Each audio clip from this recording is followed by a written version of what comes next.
우리나라에서는 3이라는 숫자를 상스럽게 여기죠. 3이 두 번 겹치는 3월 30날에는 진달래꽃을 얹어 화전을 부쳐 먹기도 하고 꽹가리, 치며 한바탕 놀면서 다가올 농사일에 대비해 몸도 풀고 기운을 돋웠습니다. 영화수덕 법률, 오늘이 세 번째 시간인데요.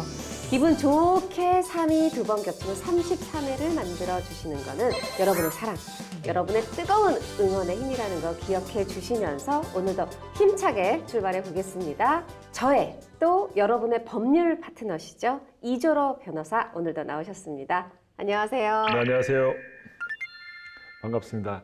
이번 이제 세 번째인데 이제 조금 익숙해지는 것 같습니다. 예. 아, 그래요? 그럼 또 오늘의 메인 코너 시작해 봐야죠. 영화엔 법 있으다. 요번에 제가 선정했습니다.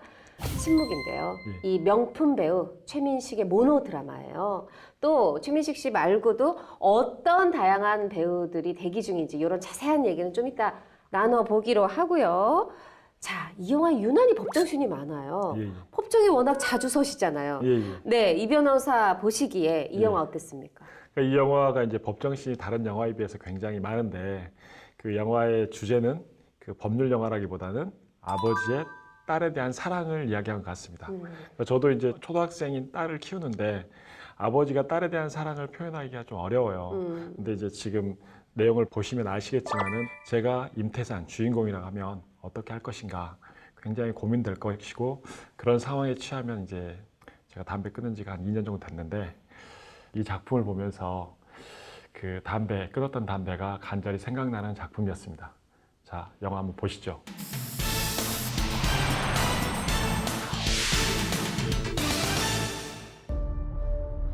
유나가 죽었다. 임태산 회장은 병원에 도착했습니까? 유나랑 무슨 일이 있었어? 사실대로 얘기하면 너 빼줄 수 있어. 지금 내가 뭐 했다고 생각하는 거야? 너 얘기해야 돼. 사랑하는 사람이 죽었어요. 그것도 내 딸이 죽였다는 의심을 받으면서 재판을 하고 있고. 정말 기억이 안 나요. 그날 무슨 일이 있었는지 꼭 알아야겠어. 김동명 말이야.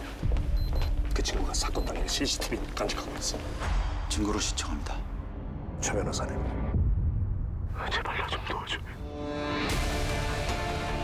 피고인 박윤아 씨를 살해했죠. 이해했습니다. 찾았어. 사고 현장 영상 봤다. 무조건 막아야 됩니다. 난 당신 돈 주고 고용했어. 우리 딸 아이 미라의 인생을 한번 생각해봐요.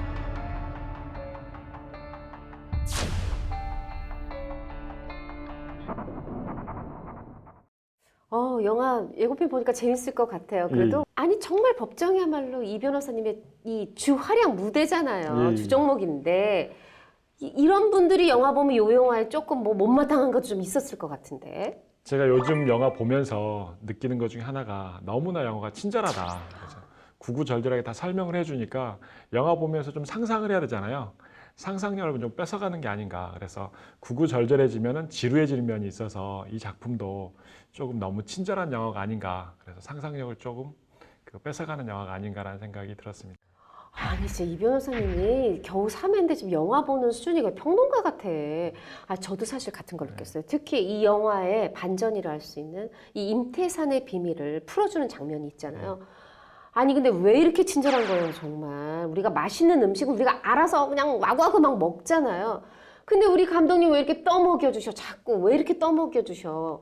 그게 조금 오히려 영화의 긴장감을 떨어뜨리고 좀 아쉽더라고요. 그것도 있지만 이제 그 태국 장면 나오잖아요. 거기서 중국어 하는 게 조금 안 맞다라는 생각도 좀 들었습니다. 아니 또 중국어까지 잘하시는? 아닙니다. 그러니까 태국 장면이 나오는데 거기에 등장하는 사람들이 중국어를 하니까 약간 집중력이 좀 떨어지는 면도 있었습니다. 평론가 이조로님께 묻겠습니다. 영화 침묵 한마디로 표현한다면 뭘까요? 그러니까 이제 이 영화는 한마디로 말하면 사랑인 것 같습니다. 그러니까 임태산과 그 유나 그 가수의 그 연인 간의 사랑, 그리고 아버지와 딸과의 사랑, 그리고 그 그 변호사의 일에 대한 사랑, 그래 결국은 사랑을 이야기한 영화가 아닌가 싶습니다. 어때 로맨틱하시네요. 그 정도까지는 아니고. 자, 이제 본격적으로 영화엔 법이 쓰다 이제 시작을 해볼게요. 자, 영화 임태산 아까 예고편 보셨지만 임태산은 대기업 회장이죠. 애인이 하나 있어요. 유명 가수야. 와, 우리 이한희 씨가 연기했잖아요. 이뻐, 정말 이뻐. 근데 이게 아무래도 막 다 가졌죠. 사랑도 가졌고 딸도 가졌고 돈도 가지다 보니까 검사도 형사도 그의 앞에서는 쩔쩔매요.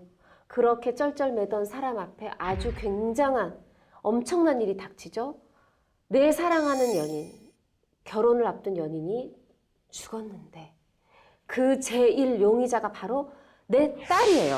자, 아마 많은 세상의 아버지들이 그렇겠지만 임태산 회장의 딸 미라 구하기, 뭐 영화를 한마디로 표현하면 그 미라 구하기가 이제 시작이 됩니다. 근데 저는 영화 보는 내내 헷갈렸어요. 아니 그래서 잠깐만, 딸이 범인인가? 아니 임태산이 범인인가? 이게 너무 헷갈리다 보니까 임태산이 유나, 이 이한이를 사랑하는 거야? 안 하는 거야? 사실 전 여기까지 헷갈렸어요. 영화엔 법이 쓰다니까 여쭤보겠습니다. 이 아버지, 딴 사람 아니고 아버지의 딸 구하기, 이거 위법입니까? 아닙니까? 가정을 해봐야 될 것 같아요. 딸이 만약에 범인이라고 한다면 거기에서 이제 아버지가 자기가 범인인 척 하는 거잖아요. 사고 현장 영상 그러면은 봤다. 이게 범인은닉죄가 성립될 수도 있습니다. 물론 이제 뒤에 살펴봐야 되겠지만 또 이제 CCTV까지 조작을 하면서 자기가 범인인 척을 하잖아요. 이건 이제 유기에 의한 공무집행 방해죄가 성립될 수도 있습니다. 와, 저도 지금 이 서당계 3년이면 풍어를 읊는다고 벌써 이 영화인 법이 쓰다 3번째 네. 출입 중이거든요. 네. 그러다 보니까 오늘의 주제 알겠네요. 첫 번째 범인 은닉죄, 예. 두 번째 공무집행 방해죄. 맞죠? 예. 네, 그러면은 본격적으로 시작을 해보겠는데 범인 은닉죄 이거 어떤 범죄인가요? 말 그대로 이제 범죄자를 숨겨주는 게 범인은닉죄인데 조문에 나와 있는 것은 벌금 이상의 형에 해당하는 죄를 지은 자를 그 은닉 도피하게 하면 성립되는 범죄가 범인은닉죄입니다. 그래서 이 범인이 수사 개시 전이든 후든 상관없이 되는 거고, 벌금 이상의 형이라는 것은 형법에 나와 있는 범죄는 모든 죄가 벌금 이상의 형에 해당됩니다. 아니 뭐 꼭 진범으로 다 확정을 받은 사람만 숨겨주는 게 범인 은닉죄는 아닐 것 같았어요. 뭐 지금 재판 중이거나 수사 중인 사람도, 용의선상에 오른 사람도 숨겨주면 범인 은닉죄가 될 거라고 생각을 했는데, 아니 수사가 개시 전에 되게도 아직 지금 범인인지 아닌지도 모르는데 범인 은닉죄라고요? 그러니까 이제 따져지는 게 이제 판례가 있는 내용 같은 경우는 수사 개시 전이면은 이 사람이 범인인지 아닌지 판단할 수 없는 게 대부분입니다. 그런데 이제 수사의 대상이 되었는데, 그래서 나중에 무혐의 처분이 나왔다든지 무죄 판결이 나왔다 하더라도 수사의 대상이 되었던 사람들을 숨겨줬다. 그러면 범인 은닉죄가 됩니다. 그러니까 꼭 진범만 숨겨줘야지만이 범인 은닉죄가 성립되는 게 아니라 진범이 아닌 사람을 숨겨줘도 범인 은닉죄가 성립될 수 있다라는 겁니다. 자, 그러면요. 이 영화에서 보면 임태산은 남이 아니야. 내 딸이에요. 그쵸? 이래도 이게 범인 은닉죄인가요? 구속 요건에는 해당돼요. 범인 은닉죄. 근데 이제 법에 나와 있는 게 친족 또는 동거 가족이 범인을 위해서 범인을 은닉시키면 처벌하지 않습니다. 그래서 아버지가 딸을 숨겨주면은 범인을 은닉시키면은 처벌되지 않습니다. 그쵸. 예. 아, 그러니까 이게 제가 지금 몇 번 하다 보니까 법에도 좀 피눈물이 있어요. 그죠. 그렇지. 예. 그렇지. 아버지가 딸을 숨겨준 건데. 법은 항상 기대 가능한 것만 요구하지 기대 불가능한 걸 요구하지 않습니다. 지금 아버지가 딸, 그러니까 친척 간에서 이 범인을 도피시켜주는 것은 너 적법하게 이렇게 범인을 신고해라, 숨겨주지 말라고 기대하는 것은 좀 힘들지 않습니까? 인간적으로. 그래서 이런 부분은 처벌하지 않고 있는 겁니다. 그럼 임태산은 알겠고, 네. 그래도 또 우리 그럼 주변의 현실에서 어떤 때에 범인 은닉죄가 인정이 되는지 조금 사례를 들어서 설명을 좀 해주세요. 말 그대로 범인 은닉죄는 뭐 숨겨주는 거, 그리고 도피는 뭐 도피 자금을 준다든지 그런 게 도피인데, 이건 좀 막연한 얘기고, 가장 대표적으로 그 둘이 이제 운전을 하고 가다가 저는 음주를 했어요. 근데 제가 공무원이야. 근데 음주죄로 처벌되면은 문제가 있잖아요. 그래서 자리를 바꿔 앉아. 이게 대표적인 범인 은닉죄입니다. 그런데 이제 부부관계라 하면 아까 말씀드린 것처럼 친족 또는 동거 가족이 해당되기 때문에 처벌이 안 되는 거지만 친구지간이다, 또 사실혼 관계다라고 하면은 처벌이 됩니다. 그래서 그 음주운전할 때 자리 바꿔 앉아서 숨겨주는 것 같은 경우는 범인은닉죄가 성립될 수 있는 보통 우리 일상에서 가장 많이 일어날 수 있는 사례라고 할 수 있습니다. 절대 음주운전 한 사람하고 자리 바꾸면 안 되겠네. 이게 음주운전 이런 걸 넘어서 뭔가 이게 무서운 범인 은닉죄의 거의 범죄가 되는군요. 그게 아니라 음주운전을 하면 안 됩니다.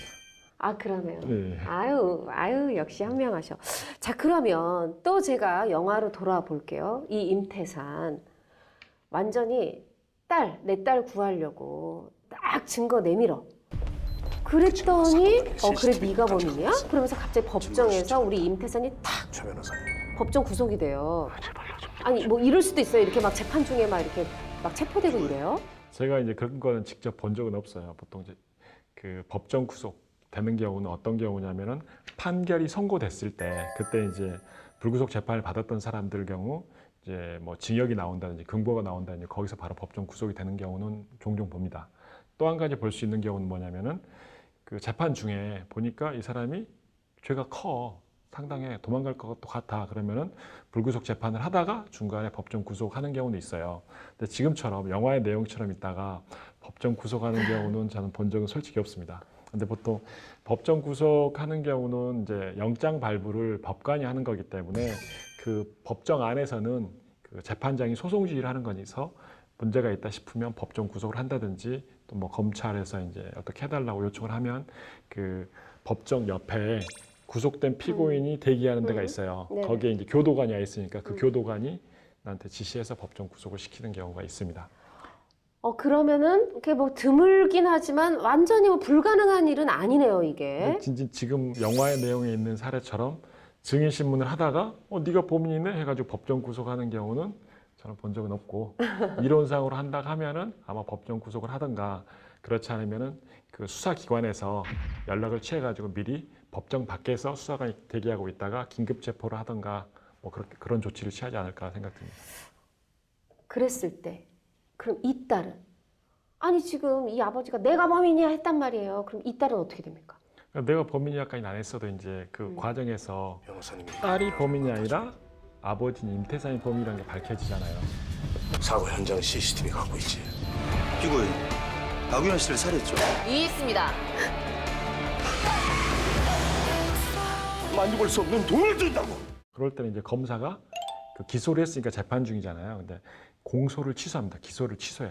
그러면은 법원에서는 공소 기각 결정을 하고 검사가 공소를 계속 유지하며 무죄 판결합니다. 결국은 딸은 처벌을 안 받게 되는 거죠. 근데 만약에 이 증인 증거가 만약에 조작한 거야.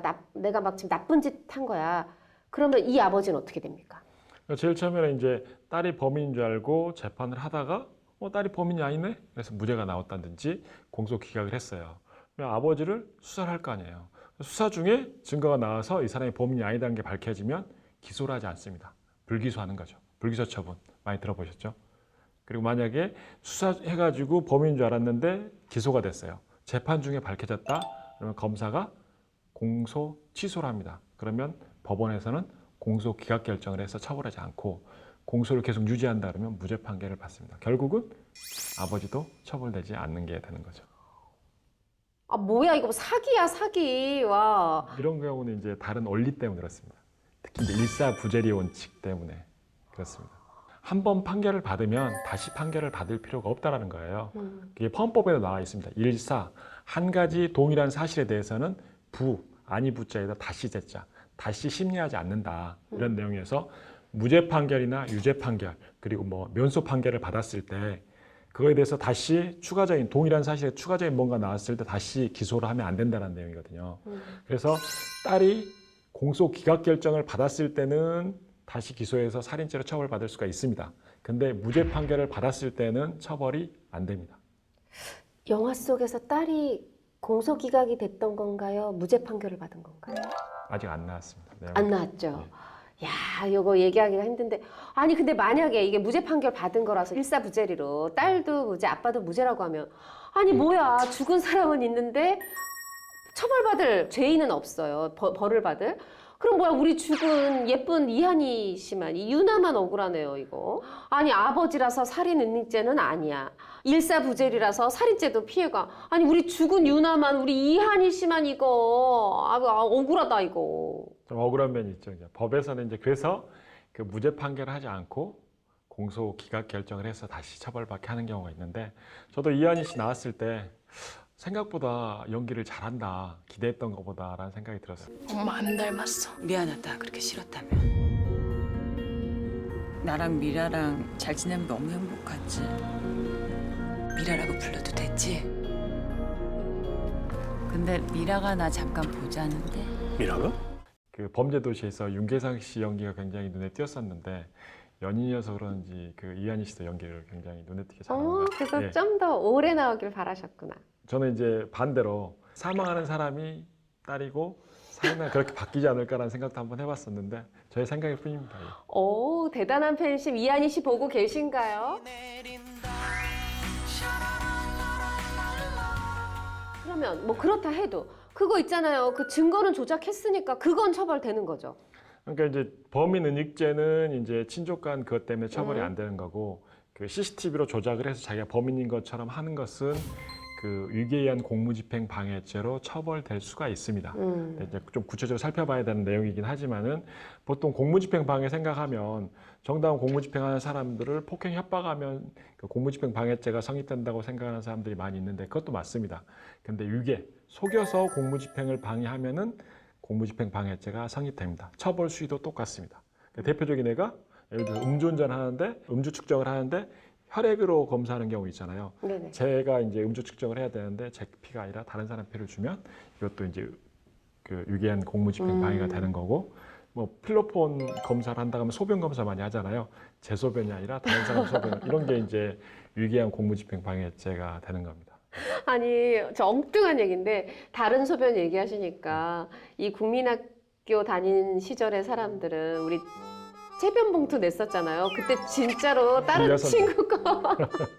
죄송합니다. 이 지저분한 얘기를 해서. 네, 갑자기 생각이 났고요. 지금 이 말씀을 듣다 보니까, 야, 우리 임태산 회장이 이 진짜 법의 허점을 다 알고 약간 그 오션스 11급? 우리 한국 영화로 치면 도둑들급의 어떤 그 반전의 빅픽처를 이게 다 그린 게 아닌가, 이런 생각이 들면서 너무 말하고 싶지만 영화 직접 보면서 확인을 하셔야 될 것 같고요. 제가 그러면은 법정신 많은 우리 전문가시니까 꼭 물어보고 싶은 게 있었어요. 뭐냐면 여기서 이제 박신혜 씨 우리 얘기가 아직 안 했잖아요. 박신혜 씨가 최희정 변호사, 이 임태산의 딸 변호하는 변호사로 나오고, 임태산이 선택한 그 변호사란 말이에요. 근데 변호사님이 이 우리 미라를 맡아줘. 최희정 변호사가 임태산의 비밀이랄까? 그런 거를 이 판사한테 또 상대 검사한테 말하는 장면이 나와요. 물론 이제 크게 보면은 진실을 위한 정의로운 행동으로 볼 수 있지만, 아니 내가 변호사인데 이 정의를 위한 것과 내가 변호해야 되는 사람, 이 의뢰인을 위한 비밀 유지의 의무, 이거 어느 게 더 중요한 겁니까? 이제 비밀 유지 의무도 있고 변호사한테는 그 진실 의무도 있습니다. 근데 진실의 의무도. 예, 비밀 유지 의무 같은 경우는 피고인한테 갖는 의무죠. 그래서 변호사 같은 경우는 업무 처리 중에서 취득한 비밀 같은 경우를 누설하면은 그 업무상 비밀 누설죄로 처벌되기까지 합니다. 근데 지금 상황에서 그 박신혜 씨가 변호사로 나오잖아요. 근데 누구의 변호인이냐면 임태산의 변호인이 아니라 딸의 변호인입니다. 그렇기 때문에 딸을 무죄로 밝히는 게 변호인의 의무이기 때문에, 그래서 임태산이 범인을 밝히는 것은 비밀 유지 의무하고 전혀 상관이 없는 거죠. 그러네요. 예. 어머, 설명을 듣고 보니까 본인은 이 딸을 위한 변호사로서 굉장히 충실하게 정말 잘한 거죠. 역할을 한 거네요. 자, 그러면 또 하나 여쭤볼게요. 임태산이 이 최희정 변호사 박신혜를 선택했단 말이에요. 내 딸 좀 구해달라고. 네. 근데 그러면서 사실은 굉장한 비밀을 가지고 있으면서 딸의 변호사한테 모든 걸 얘기하지 않아. 질문에 대답하시죠. 정신 차려, 최 변호사. 나 할 거야.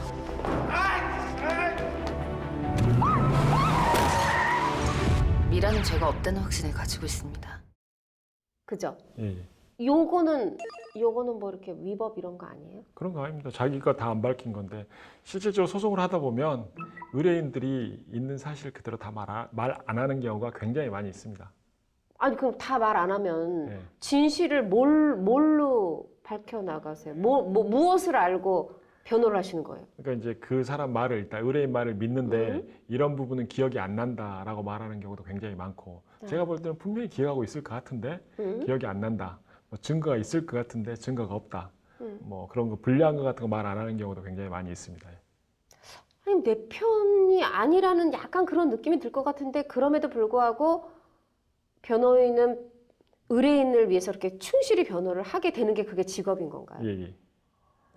일단 쉬운 일이 예를 들어서 아니구나. 피고인이 지금 이제 사기죄로 기소돼 있는데 보니까 살인죄도 한 거예요. 그러면은 제가 이 피고인이 살인도 저질렀으니까 처벌해 주십시오 말하면 안 되는 거죠. 이게 이제 비밀 유지 의무, 적극적으로 이렇게 네. 진실 의무는 이제 소극적인 의무여서 이렇게 밝힐 필요는 없는 거고, 근데 그 증거를 조작한다든지 뭐 하는 부분은 문제가 되는 거죠. 근데 그러지 않고 이런 부분 같은 경우는 밝히기가 좀 애매한 거죠. 근데 또 하나. 아니 우리 박신혜 씨가 동성식 검사 이 박혜준 씨가 연기했죠. 아니 둘이 아무리 옛날에 사귄 연인 관계였다 해도 현재 이 사건 검사와 변호사로 만났단 말이에요. 이번 일에서 손 뗐으면 좋겠다. 싫어요. 근데 이렇게 재판장에서만 안 만나고 막 따로 막 찻집, 술집에서 이렇게 만나도 돼요 이거? 그러니까 검사가 크게 두 가지가 있습니다. 이제 수사 검사가 있고 공판 검사가 있어요. 그러니까 일반적으로 수사하는 사람이 수사 검사고 재판에서만 하는 재판 검사가, 그러니까 공판 검사가 있어요. 그러니까 수사하는 사람 따로, 그 재판하는 사람 따로 있어요. 그래서 보통 수사할 때는 직접 변호인이 검사를 찾아가서 설명하는 경우는 많이 있습니다. 이 피고인이 큰 잘못이 없다 이런 부분은 감안해 달라고 이제 설명하러 가서 만나는 경우는 있는데.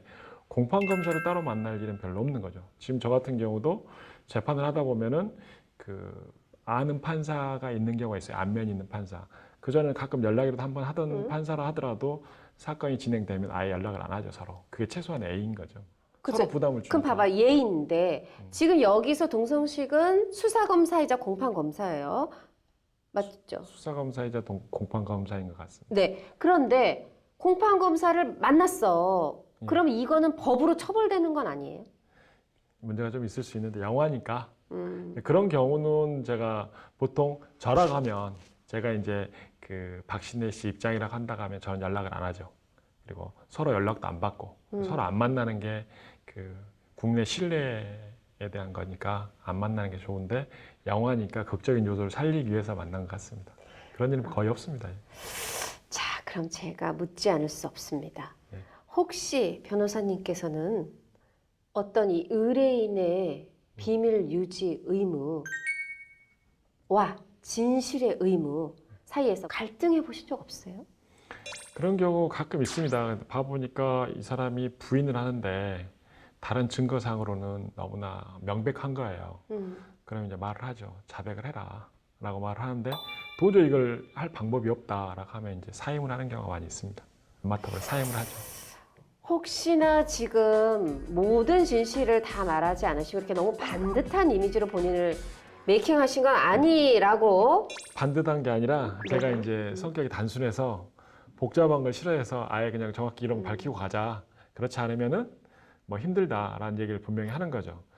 아, 역시 저의 법률 파트너, 우리 시청자 여러분의 법률 파트너로 할만하네요.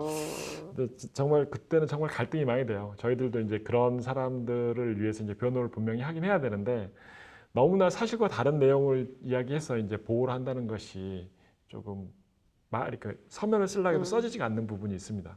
이야기를 하려고 하더라도 설득이 안 되는 부분이 있어서 그때는 이제 그만두는 게 낫지 않나라는 생각이. 제가 이제 지금까지 질문을 받았는데 이제 제가 이제 질문을 한번 해보겠습니다. 근데 여기에 이제 나온 배우들 중에서는 네. 크게 눈에 띄는 게 이제 그 유나로 유명 가수로 나온 유나로 나온 이한희 씨, 그리고 또 한 가지는 그 변호인으로 나온 박신혜 씨, 그리고 이제 임태산의 딸로 나온 이수경 씨인가요? 네. 이 세 분이 가장 눈에 띄는데 이 세 분 여자 연기자들 중에 어떤 분의 연기가 가장 뛰어났다고, 가장 눈에 띄었다고 생각이 드십니까? 이제는 그냥 박신혜 씨 어땠어요? 이수경 씨 어땠어요가 아니라 날로 질문도 막 잘하시고. 저는 이한희 씨를 솔직하게 얘기하겠습니다. 박신혜 씨 좋은 배우예요. 연기 잘해요. 그런데 이번에는 저는 조금 부족했다고 생각이 들어요. 왜 그러냐 하면 여기서 사실은 임태산하고 이게 긴장감이 있어야 돼요. 임태산이 택했는데 임태산의 허수아비처럼 다 놀아나는 것 같으면서도 사실은 또 임태산의 뒤통수를 칠 수 있는 어떤 파워가 느껴져야 되는데 우리 박신혜 씨가 좀 착하네. 그래서 이 최민식 씨의 파워에 아직은 조금 미치지 못한 것 같고, 이번에 최민식 씨랑 한번 붙었으니까 또 이 좋은 파워를 받아서, 힘을 받아서 다음번엔 잘할 거라고 생각이 들고요. 딸 미라 역을 한 이수경 배우는 신인인데 생각보다 되게 그러던 미묘한, 내가 지금 살인을 했나 안 했나 기억도 안 나. 아버지가 지금 나를 구해 주려고 하는 거야? 나를 뒤통수를 치려는 거야? 진짜 아버지가 살인을 했어 안 했어? 막 그 헷갈려하는 연기 되게 잘했어요. 사실대로 얘기하면 너 빼줄 수 있어. 지금 내가 뭐 했다고 생각하는 너 거야? 얘기해야 돼. 죄송합니다. 이상입니다. 근데 그럼에도 불구하고 출연 분량이 어떻게 보면 이 사라지는 씬으로 치면 이한희 씨가 더 빠를 수도 있는데, 왜 이한희 씨 택하냐면 저는 이번에 타짜 때보다 더 매혹적이고 더 정말 판무파탈로 보이는 거예요. 엄마 안 닮았어. 미안하다. 그렇게 싫었다면. 나 오늘 미라랑 술을 한잔 하면서 내 말을 좀 한번 들어봐. 응? 죽음으로 인해서 캐릭터의 깊이를 만들어내는 그런 거에 집중을 했었던 작업인 것 같아요. 이한희 배우의 매력을 유감없이 이 영화에서 발견할 수 있기 때문에 미라라고 불러도 됐지? 거기다가 이제 극 중에서 가수 역할을 했잖아요. 아니 왜 이렇게 노래를 잘하는 거야? 그래서 제가 우리 PD님하고 엔드 스크롤 올라갈 때 봤잖아요. 이거 지금 노래 진짜 한 거야? 직접 한 거야? 어머, 노래까지 직접 했더라고요. 그래서 내가 우리 이한희 씨가 이제 다음 영화를 내가 기대해야 되겠다, 이런 생각이 생겼어요. 저도 이제 비슷한 느낌을 받았는데, 이한희 씨 연기가 굉장히 저는 눈에 띄었던 거고, 특히 이제 노래는 솔직히 말씀드려서 제가 음치여서 잘 안 들어왔고, 연기하는 부분이 굉장히 눈에 띄더라고요. 굉장히 인상적이었고, 또 박신혜 씨 같은 경우는 일에 대한 열정 부분에서 열정이 느껴지는 그 느낌을 못 받았어요. 이 연기 보면서. 그리고 또 딸 이수경 씨 같은 경우는 그 아버지가 뭘 자료를 필요로 한다고 말을 하잖아요. 그러면 정말 간절해야 되는데 그 간절함이 별로 느끼지 못한 것 같아요. 다른 부분에서 우는 장면이라든지 그런 장면에서는 조금 집중력이 생겼는데 그 아버지 그 자료 뭐 달라고 하는 거 있잖아요. 거기서 달라는 내용에서 표현해서 좀 간절함이 좀 느껴졌으면 했는데 간절함이 좀 부족했던 거 같습니다. 영화를 디테일하게 보시네요. 요즘 그리고 이거- 이한희 씨를 매우 사랑하시는 분이죠. 거기까지 나죠. 아니고요. 참 예. 부인께서 보고 계시는데. 예. 작품에서 주연을 맡고 중심을 딱 잡아주시는 분이 그 임태산 역할을 맡은 최민식 씨란 말이에요. 최민식 씨의 연기는 어떻게 보셨습니까? 그렇죠. 제가 아까 명품이라고 표현을 했잖아요. 최민식이라는 배우가 연기를 잘한다는 건 대한민국에 누구도 모르지 않을 겁니다. 아주 작은 장면이었어요. 그 초반에 이 한강에서 요트를 타면서 이제 이한희 씨와 최민식 씨의 키스신이 나오잖아요. 굉장히 입이 막 찢어지시네요. 그 키스신 장면은 잘 얘기하니까. 기억이 안 나는 것 같아요. 또 기억이 네, 안 나시는구나. 네. 그런데 그 키스신이 나오는데 사실 이제 우리가 생각할 때 최민식이라는 배우와 이한이라는 배우가 나이 차이가 있어서, 또 한 사람은 굉장히 거친 이런 남성미가 있고, 이분은 되게 너무 아름다운 배우라서 저 케미가, 이 키스의 케미가 있을까 생각하실 수도 있어요. 그리고 또 사실은 대기업 회장과 여가수의 만남, 이게 사랑하는 사이야, 어떤 스폰 관계야, 또 막 이렇게 이런 눈으로 보실 수도 있고. 근데 그런 모든 것을 날려주는, 저는 최민식 배우가 그냥 연기자라는 배우가 아니라 남자였구나가 느껴졌고, 그 순간 그 옆에 있는 이한이도 굉장히 여자로 보였고, 이 둘은 돈으로 만난 관계가 아니라 사랑하는구나, 이게 보였고 사실 그게 보여야 이 이후에 영화의 반전이 거듭될 때 최민식의 진심을 우리가 잊어버리지 않을 수가 있거든요. 근데 그 임태산 회장의 진심을 그 키스신 하나로 보여줬고 이 아름다운 키스신을 만든 두 배우가 다 잘했지만 최민식이 남자로 보였다는 거, 아저씨가 아니라 남자로 보였다는 거, 저는 그래서 명품 배우다. 어떻게 그걸 다 기억하십니까? 부러웠죠.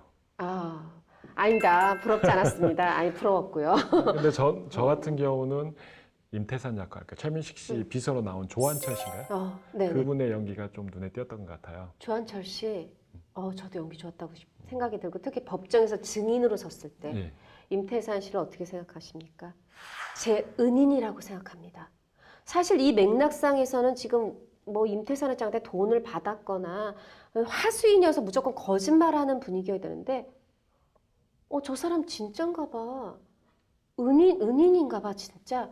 나중에 어떤 은인인지 이 영화에 나오지 않아요. 근데 조한천이란 배우가 왜 좋은 연기를 한 거냐면 그 대목에서 어떤 은인인지 모르지만 나중에 나올 반전. 그래서 그때 그 은인이라는 말에 그런 뉘앙스가 나왔구나 해서 나중에 나올 반전이 너무 갑자기 황당하고 너무 막 깜짝 놀라면 사람들이 오히려 재미가 없거든요. 그런데 조한철이 예고했던 거죠. 그 반전. 그래서 오히려 이 영화에 굉장히 퀄리티를 높였다. 그 은인이란 단어에 뉘앙스를 심은 그 조배우의 연기. 최고였습니다. 그리고 말 나온 김에 남자 배우 얘기 조금 하고 싶은데 네. 류준열 씨는 저는 요번에 아쉬웠어요. 택시 운전사에서는 아녀라 이 말 한마디로도 굉장히 존재감이 있었어요. 요번에 저는 또 최민식 배우하고 붙는다. 야, 이 배우 크겠다. 송강호, 최민식이랑 붙고. 근데 요번에는 그냥 수업을 많이 받은 것 같아요. 최민식 배우가. 왜냐하면 택시 운전사 때만큼은 좀 존재감이 덜했는데 저는 이렇게 생각해요. 아직 어린 배우들은 자기 캐릭터하고 좀 맞는 걸 해야 돼. 응팔에서 덕선이를 아주 이렇게 친데레라고 하죠. 무심한 듯하지만 사랑하는.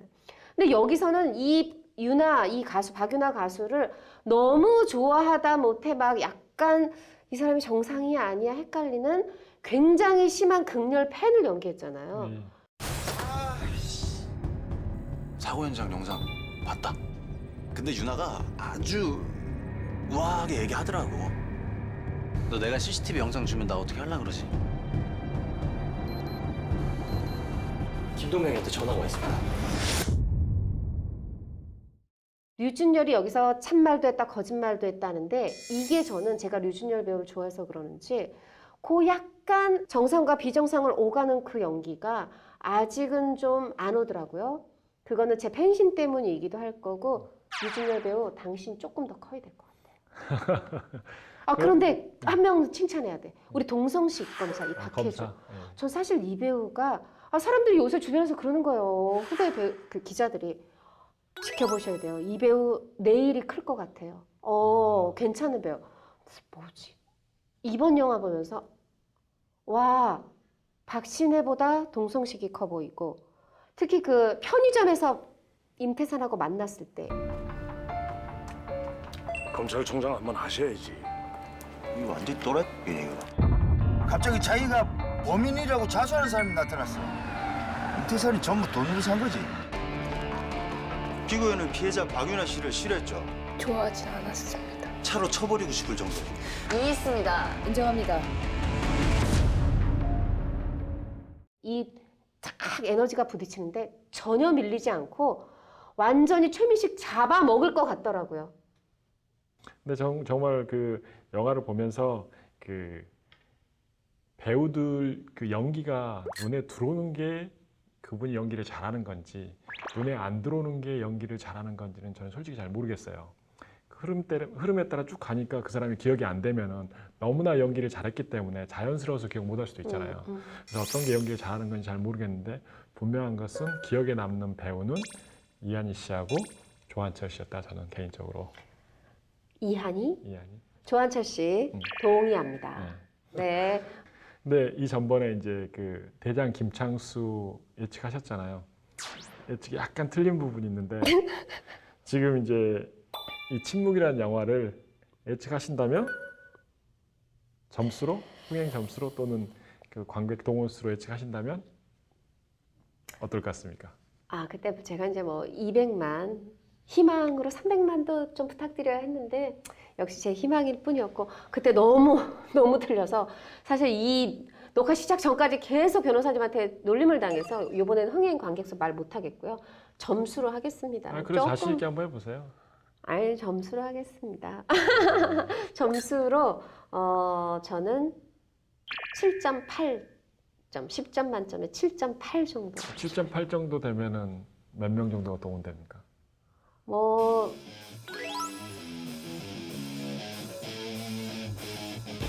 관객수는 말하지 않겠습니다. 아, 자, 이럴 때 제가 빨리 지금 분위기를 바꿔야 돼. 제가 다시 질문을 하면서 제가 아까 사실 깜빡 하나 했거든요. 뭐냐면 왜 증인선서 장면 많이 나왔잖아요. 네. 근데 증인선서를 혹시 안 해도 되는지 첫 번째, 아니면 했는데 한치의 거짓도 말하지 않겠다고 해놓고 이게 거짓임이 드러나. 그럼 이거 어떻게 처벌되는지 두 가지 묻겠어요. 왜 그러냐면 아니 얼마 전에 뉴스에서 보니까 조윤선 씨가 뭐 법조인이라 법을 잘 알아서 그런지 어쩐지 모르겠지만 증인선서를 거부하시더라고요. 증인선서 해야 됩니다. 증인선서 한 증인이 증인선서 안 하고 증인석에 서서 이야기하는 걸 본 적은 없고 물론 다른 데서 있는지는 모르겠지만 제가 아는 범위에서 없습니다. 그리고 증인선서를 하고 난 다음에 거짓말을 하게 되면 위증죄로 처벌될 수가 있습니다. 이제 증인이 하는 진술이 객관적 사실하고 맞냐 틀리냐가 중요한 게 아니라 자기가 기억하고 있는 것을 틀리게 말하는 게 위증입니다. 그러니까 증인이 나와서 있는 객관적 진실을 다 말하라고 한다고 하면 이 사람한테 모든 사실을 알으라는 이야기밖에 안 되잖아요. 그래서 자기가 기억하고 있는 것을 기억대로 제대로 진술하면은 위증죄가 아닌데 기억과 달리 진술하면 위증죄로 처벌될 수가 있습니다. 그것도 선서를 한 증인한테. 아니 그럼 내 기억에는 그랬단 말이야 하면서 사실은 사실을 알고 있지만 진실이 아닌 거를 말해놓고 이게 내 기억에도 해도 되겠네요. 그럴 것 같지만 증인 신문을 몇 번 하다 보면은 나오나요? 앞뒤 말이 달라집니다.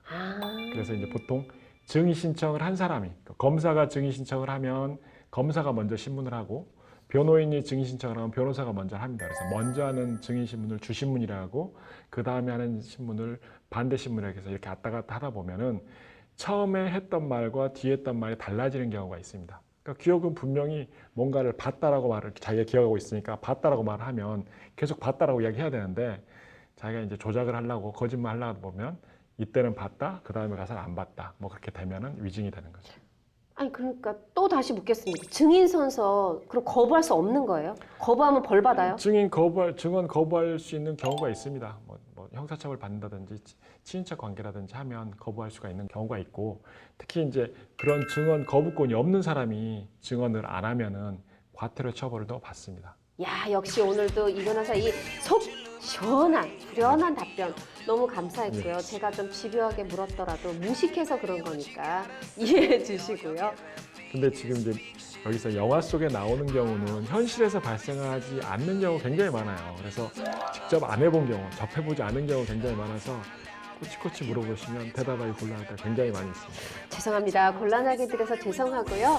이 변호사님은 여기서 보내드리고 시청자 여러분은 어디 가시면 안 됩니다. 홍 기자의 볼만한 영화 3편 그대로 이어갈게요.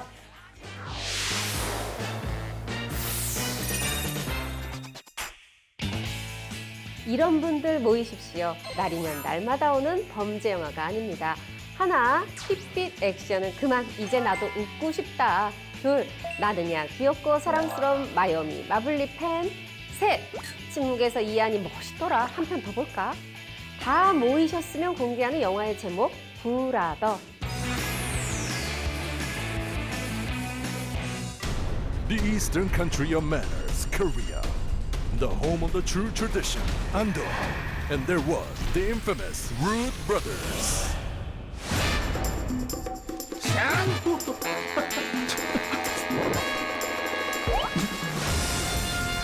야, 오리 터진다, 오리 터져. 이게 오리야?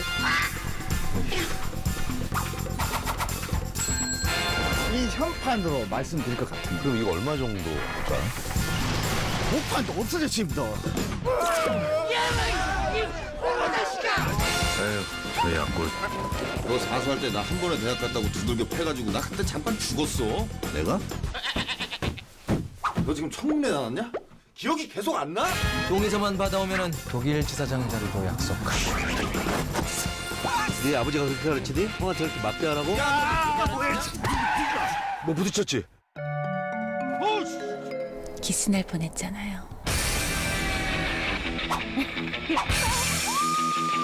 원래 또라이. 이거 비밀인데 여기가 틀림없어요. 진짜 이 집에 있다는 거지. 총 먹고? 비밀로 해주세요. 깜짝이야. 더워요. 아니 지금 영하 10도인데. 아유 쫄보.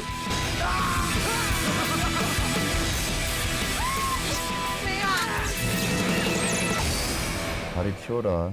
다리 치우라고. 사람 얼굴에다 다리를. 브라더 아니고 브라더.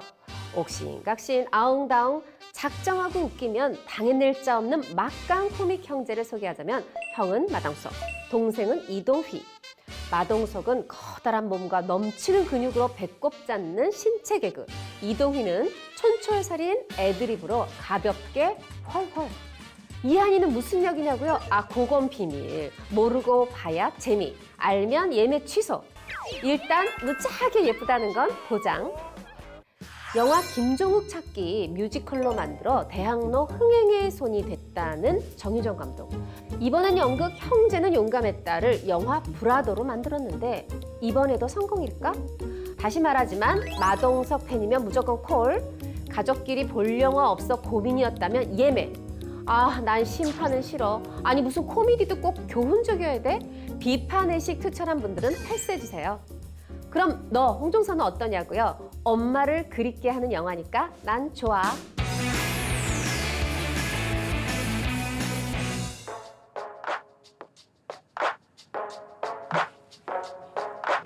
Oh, hey, you're up. Am I in a dorm room? Yeah, I folded your pants for you. Great. Dude, did you get that or what?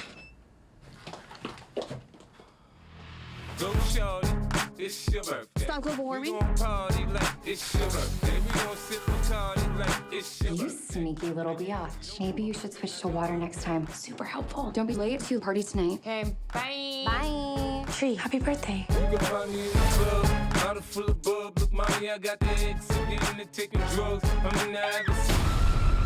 You scared me.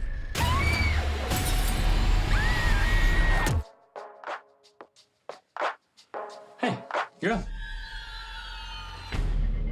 Look, I know this isn't gonna make any sense. Stop global warming?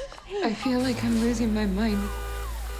You sneaky little biatch. Happy birthday. I've already lived through this day.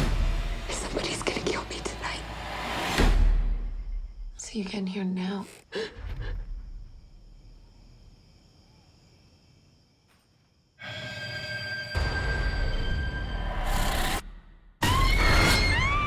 But is everything okay?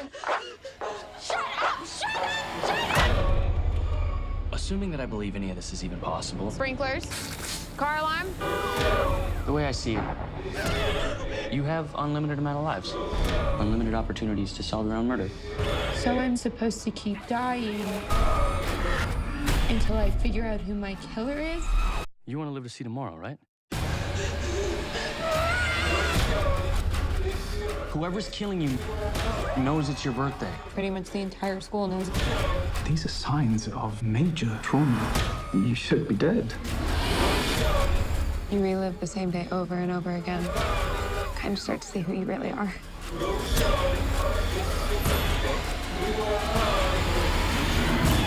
I did it! Woo! All units, we've got a 1878.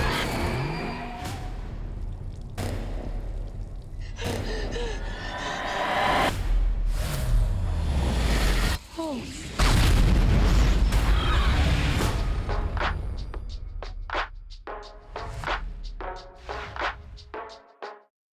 이 영화 제목부터 정리하고 들어갑니다. 해피 데스데이. 해피 버스데이 잘못 발음한 거 아닙니다. 그렇다고 생일과 영판 관련 없지도 않습니다. 가장 행복해야 될 생일에 죽음의 날이 된 여대생 트리.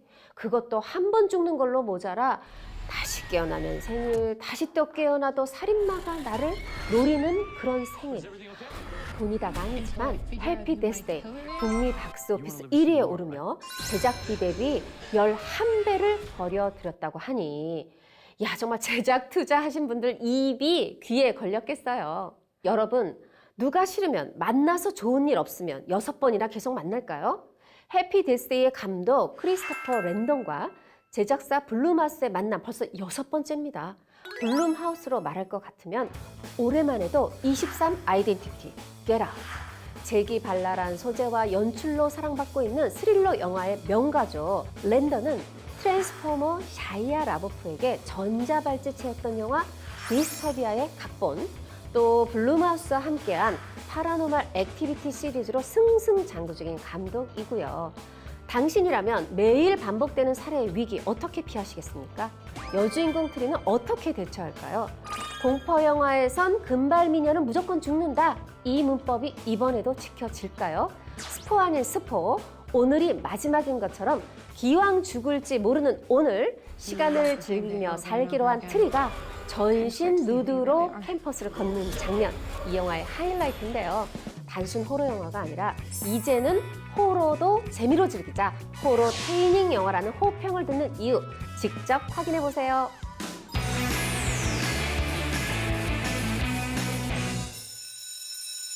เริ่มทำข้อสอบได้ครับ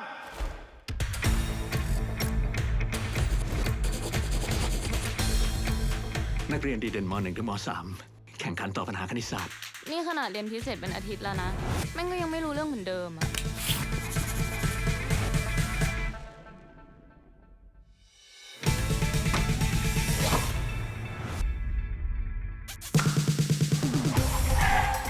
ถ้าแกส่งคำตอบให้เราบ้างอะเราจะจ่ายให้แกวิชาละ 3,000 มีเพื่อนเราอีก 5 คน ซึ่งเทอมหนึ่งมันมี 13 วิชา 234,000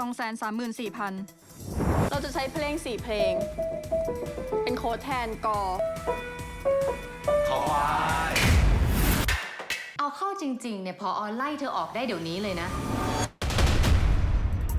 แกรู้จักข้อสอบ STIC ใช่ปะ ก็เหมือนแกดแพดไว้ยื่นเข้ามหาลัยอเมริกา STIC จัดสอบวันและเวลาเดียวกันทั่วโลก แปลว่าประเทศฝั่งเนี้ยจะได้สอบก่อนประเทศอีกฝั่งที่เหลือ เราก็จะได้เห็นข้อสอบก่อน และยังสามารถส่งคำตอบกลับมาให้พวกแก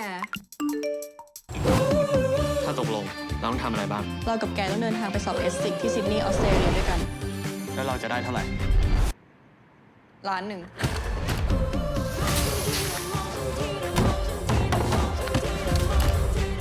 แกไม่คิดบ้างเหรอว่าแกก็มีส่วนที่ต้องรับผิดชอบด้วยอะ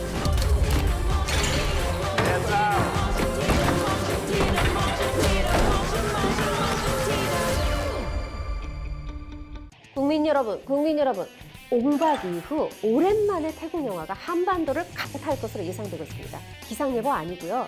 배드 지니어스에 대한 흥행 예고입니다. 이 영화를 먼저 보신 관객분들이 가장 많이 하는 얘기.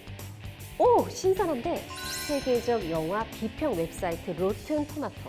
배우의 연기가 꽝이면 토마토를 던진 것에서 유래한 꽤나 까다로운 사이트에서도 신선도 100% 만점을 받았다네요. 영화의 주인공은 천재 여고생 린. 명문 고교에 입학한 린은 친구의 수학 시험을 위해 지우개에 답을 적어 건네주는 수법으로 해밍, 올바른 말로는 치팅계에 발을 들여놓습니다. 기왕 하는 거 판 좀 키워볼까? 점점 대담해지는 린. 급기야는 흑수저 천재소년 뱅크와 손잡고 다이아몬드 수저를 타고난 친구들에게 돈을 받고 시험의 정답을 넘기게 되는데요. 들키지 않고 정답을 넘기려는 자, 사고 없이 정답을 받으려는 자, 이게 뭐라고 손에 땀이 날 만큼 영화엔 쫄깃한 긴장미가 넘치고 사각사각 OMR 카드를 칠하는 소리, 타이밍 딱딱 맞춰 흐르는 음악도 한 수 거둡니다. 저는 홍콩, 대만, 태국, 아시아 박스 오피스 1위라는 말보다 여주인공 린을 연기한 옥밥의 이름을 기억해달라고 부탁드리겠습니다. 모델 출신의 연기는 처음이라는데 와우, 차분한 연기력, 담이 센 배우다 싶고요. 영화의 소재나 풀어가는 구성력만큼 옥밥의 얼굴도 무척 신선합니다. 누구라고요? 옥자 아니고 옥밥!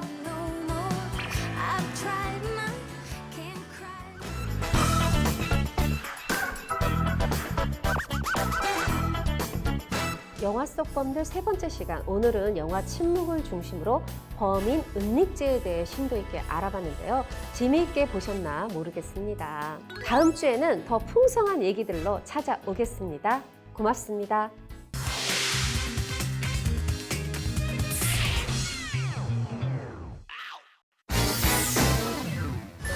So much has happened since I last saw you. I lost my hammer, like yesterday. So that's still pretty fresh.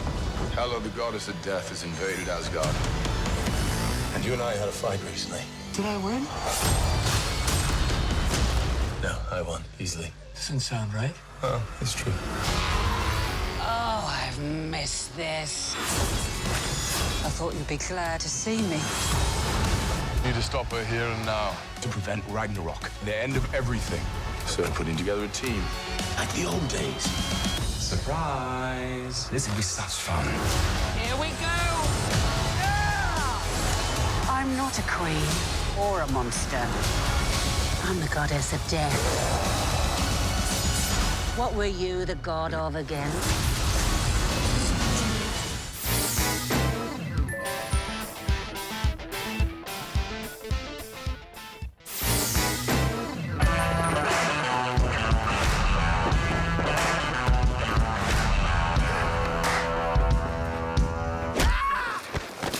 야, 숨 쉬어, 숨. 아이씨. 와, 깡패다. 뭐야, 이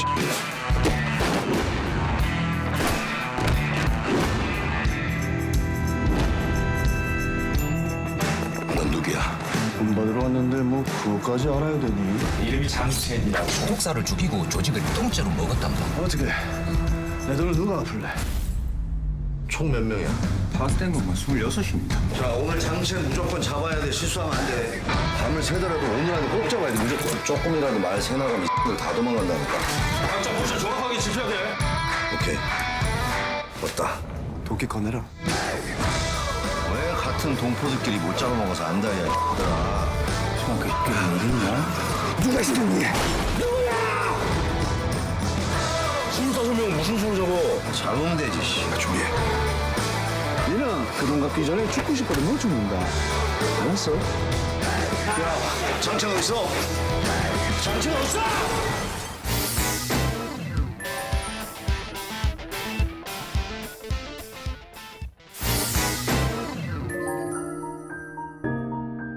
君は強い。勇敢だ。生きることを愛し、世界を愛し。そんな春樹に憧れてた。